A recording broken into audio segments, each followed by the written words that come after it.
Welcome to SSC GS Junction. Here you will find the easiest methods, high quality notes, shortcut tricks and daily current affairs. नमस्ते। आज हम भारतीय संविधान के बिल्कुल दिल में उतरने वाले हैं। हम बात करेंगे उस हिस्से की जो हर नागरिक के जीवन और सुरक्षा की बुनियाद है, हमारे मौलिक अधिकार।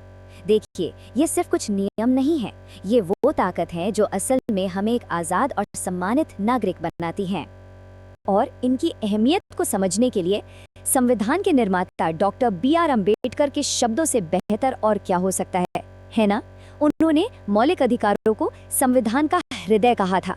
अब आप इसी से अंदाजा लगा सकते हैं कि हमारे लोकतंत्र में इनकी जगह कितनी गहरी और कितनी जरूरी है। तो सवाल उठता है कि ये मौलिक अधिकार, ये फंडामेंटल राइट्स आखिर हैं क्या? चलिए इसे ऐसे समझते हैं।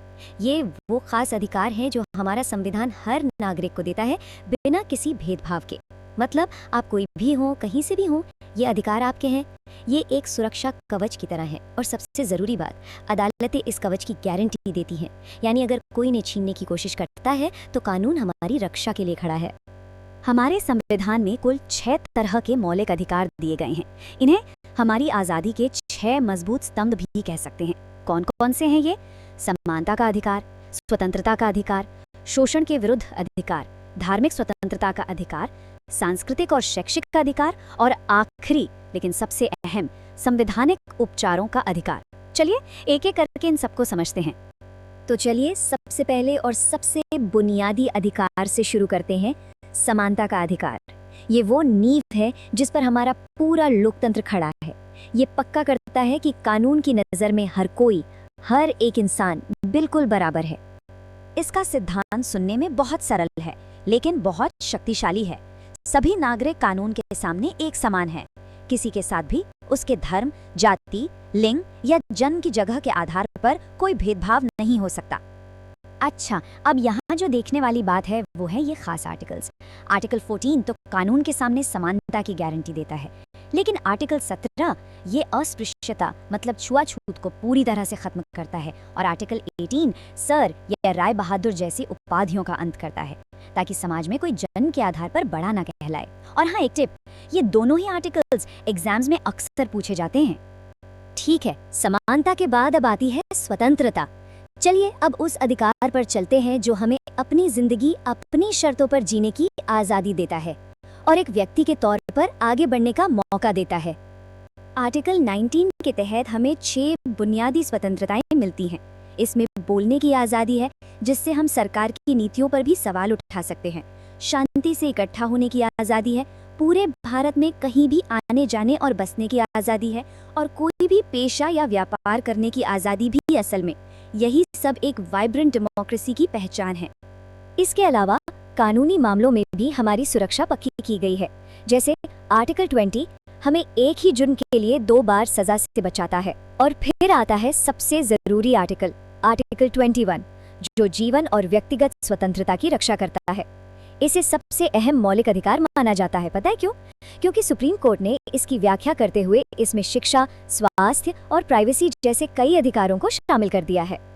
चलिए अब उन अधिकारों को एक साथ देखते हैं जो हमें शोषण से बचाते हैं और साथ ही भारत की जो विविध संस्कृति है उसे भी सहेज कर रखते हैं। ये 2 अधिकार बहुत जरूरी हैं। ये मानवीय गरिमा और आस्था की स्वतंत्रता की रक्षा करते हैं।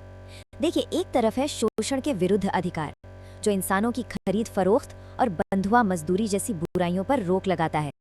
तो वहीं दूसरी तरफ है धार्मिक स्वतंत्रता का अधिकार, जो हर किसी को अपनी आस्था को बिना किसी डर के मानने और उसका प्रचार करने की आज़ादी देता है। और ये स्लाइड ये शानदार ढंग से दिखाती है कि भारत की अनेकता में एकता को हमारा संविधान कैसे बचाता है। आर्टिकल 29 के तहत हर समुदाय को अपनी भाषा और संस्कृति को बचाने का हक है, और आर्टिकल 30 के तहत जो अल्पसंख्यक हैं उन्हें अपने शिक्षण संस्थान बनाने और चलाने का पूरा अधिकार है। लेकिन यहाँ एक बहुत जरूरी सवाल उठता है कि क्या होगा अगर इन अधिकारों को कोई छीन ले? अगर सरकार या कोई और इनका उल्लंघन करे तो एक आम नागरिक क्या कर सकता है? तो इसी सवाल का जवाब है हमारा सबसे महत्वपूर्ण अधिकार, वो अधिकार जो बाकी सभी अधिकारों को मतलब देता है। जी हाँ, इसे संविधान की आत्मा कहा गया है। डॉक्टर अंबेडकर ने खास तौर पर आर्टिकल 32 के बारे में कहा था, ये संविधान की आत्मा और उसका हृदय है। क्यों? क्योंकि इसके बिना बाकी सारे अधिकार सिर्फ कागज पर लिखे शब्द बनकर रह जाते, उनका कोई मतलब नहीं होता। तो ये संवैधानिक उपचारों का अधिकार आखिर है क्या? आसान शब्दों में ये एक नागरिक का अधिकार है कि अगर उसके मौलिक अधिकारों का हनन हो तो वो उन्हें लागू करवाने के लिए सीधे देश की सबसे बड़ी अदालत यानी सुप्रीम कोर्ट जा सकता है। ये एक तरह से अल्टीमेट गारंटी है। और इस अधिकार को लागू करने के लिए सुप्रीम कोर्ट के पास 5 बहुत शक्तिशाली टूल्स हैं जिन्हें रिट कहते हैं, जैसे कि हेबियस कॉर्पस, जिसका मतलब है शरीर को प्रस्तुत करो, ये किसी को गैर कानूनी हिरासत से बचाता है, या फिर है मैंडेमिस, जो किसी सरकारी अधिकारी को अपना काम करने का आदेश देता है। यही कानूनी आदेश हैं जो हम नागरिकों के अधिकारों को असली ताकत देते हैं। हालांकि एक बात ध्यान में रखना जरूरी है, राष्ट्रीय आपातकाल यानी नेशनल इमरजेंसी जैसी खास परिस्थितियों में कुछ अधिकारों पर असर पड़ सकता है। ये एक असाधारण स्थिति के लिए बनाया गया प्रावधान है ताकि देश की सुरक्षा बनी रहे, लेकिन इसका इस्तेमाल बहुत ही सावधानी से किया जाता है। तो ये थे भारत के 6 मौलिक अधिकार जो वाकई में एक नागरिक की सुरक्षा की ढाल हैं। ये अधिकार हमें शक्ति भी लेते हैं और सुरक्षा भी। अब यहाँ एक सवाल सोचने के लिए है कि इन सभी अधिकारों में से किसी की रोजमर्रा की जिंदगी में सबसे ज्यादा जरूरी अधिकार कौन सा लगता है?